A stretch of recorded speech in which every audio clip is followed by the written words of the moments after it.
The Florida of the early 1920s felt like the world's newest miracle, a place where sunshine was advertised as if it were a commodity, and every day seemed to sparkle with a promise that ordinary people could become extraordinary. When Edward Mallory stepped off the train in Miami, the station platform buzzed like a hive. The whistles of arriving trains, the calls of newsboys selling papers, and the sharp clang of porters moving luggage merged with the warm coastal breeze, creating an atmosphere so alive that Edward felt as if he were breathing ambition.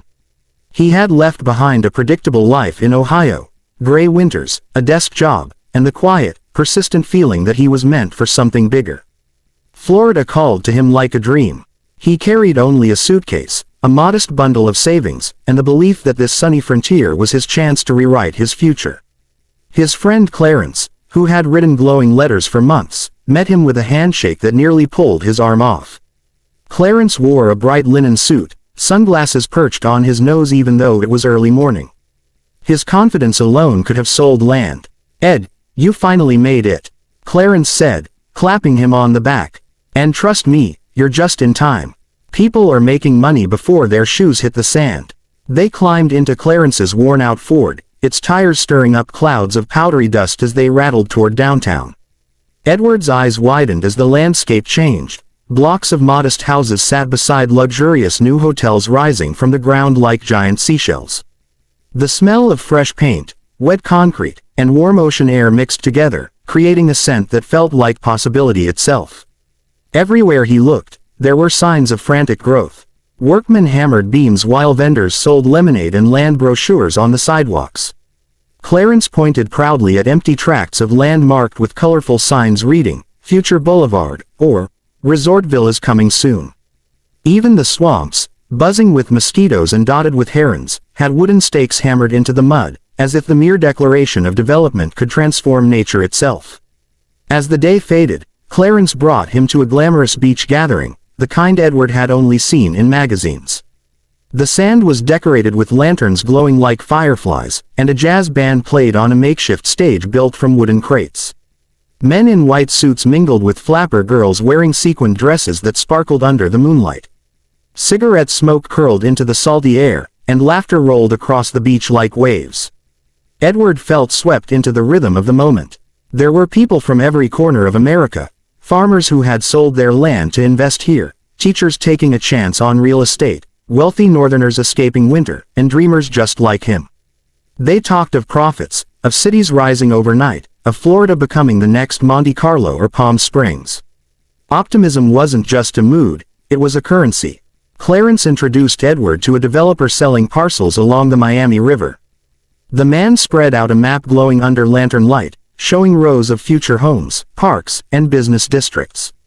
Edward stared at the map as though it were treasure. He imagined businessmen strolling down the new boulevard, families living in pastel homes, boats drifting along the river in the evening sun. He imagined himself at the center of it, smart, successful, transformed. The music softened as he signed the papers. It felt unreal, as if the pen carried magic. Clarence cheered, people clapped him on the back, and someone handed him a glass of punch. He toasted the night sky, feeling as if he had stepped into a new version of himself. Later, as he lay in his small rented room, listening to the faint sound of waves against the shore, he whispered to himself, "This is it. My life starts here." Outside, the moon drifted behind clouds, and a warm gust shook the palms. Florida held its breath in the darkness, as if hiding secrets beneath its shimmering promise. But Edward slept peacefully, unaware of the stormy truths that history would soon unfold. By 1926, Miami's once blazing glow had dimmed into a confused haze, like sunlight seen through a cracked window. Edward Mallory still woke each morning hoping to find some sign that the boom was recovering. New construction, new buyers, fresh excitement, but more often he found unfinished buildings, empty lots swallowed by weeds, and silence where the music once played. At first, the slowdown had seemed temporary. People grumbled about rising costs, delayed shipments, and stretched thin railroads. But they reassured themselves with the same optimism that had fueled the boom. "It'll pick back up," they said. "Florida always comes back." Edward tried to believe it. He visited the lots he had bought, standing ankle-deep in mud, imagining the streets, the homes, the bustling community that brochures had so confidently described. He waited for investors who never came. The developers who had once been everywhere now vanished like mirages. Banks tightened loans. The land, his land, sat quiet and untouched. Then the ships stopped coming. In the summer of 1925, a massive barge and freighter blocked Miami's harbor entrance after running aground, trapping essential construction materials offshore.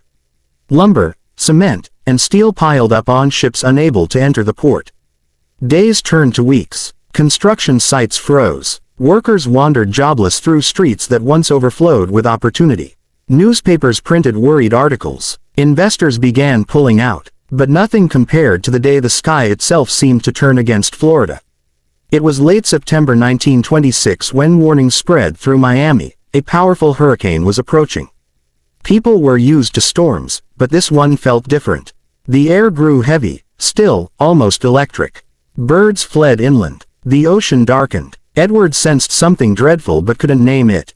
When the hurricane struck, it was like the world had been ripped open. Winds screamed past 120 miles per hour, lifting roofs like they weighed nothing. Walls collapsed, palm trees snapped, and street signs flew like deadly blades. The storm surge roared through Miami's streets, lifting cars and tossing them like toys. Edward and Clarence had joined dozens of others in a warehouse made of reinforced concrete, its walls trembling under the storm's weight. Inside the dimly lit shelter, children cried, and adults clung to each other as the storm hammered the city. Rain forced its way through cracks, spraying cold water across trembling faces. Edward squeezed his eyes shut, hearing timbers cracking, glass shattering, and objects slamming into the outside of the warehouse. The hours stretched endlessly. When morning came, silence fell, a heavy, suffocating silence. They stepped outside into a world transformed beyond recognition. Miami was devastated. Boats lay stranded in the middle of roads. Hotels once filled with laughter were now broken skeletons. Debris coated every inch of the city. Entire neighborhoods had vanished beneath piles of shattered wood and torn earth.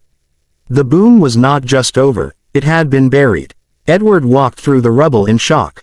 His lots, the most tangible pieces of his dream, were nothing but muddy swamps littered with storm debris. His savings, invested with such hope, were gone. Clarence's confidence had evaporated. His eyes were red, his voice hoarse. And yet, amid the devastation, people emerged, neighbors helping. Neighbors, strangers helping strangers. Women cooked in large pots over makeshift fires to feed survivors. Men cleared roads by hand, lifting broken boards and branches. Fishermen used their boats to rescue families trapped by fallen trees. The city, though crushed, breathed with a new spirit of unity. Edward found himself joining the effort, hauling debris, distributing water, comforting frightened children. For the first time, he wasn't thinking of profit or speculation. He was simply human, part of a community bound by survival. As the sun set over the wrecked horizon, turning the broken city gold, Edward felt a quiet resolve building in his chest. He had come to Florida seeking fortune. What he found instead was resilience, solidarity, and a deeper understanding of what it meant to rebuild from nothing. The boom had died, but life had not. And Edward knew, standing there on the battered shoreline, that he wasn't leaving.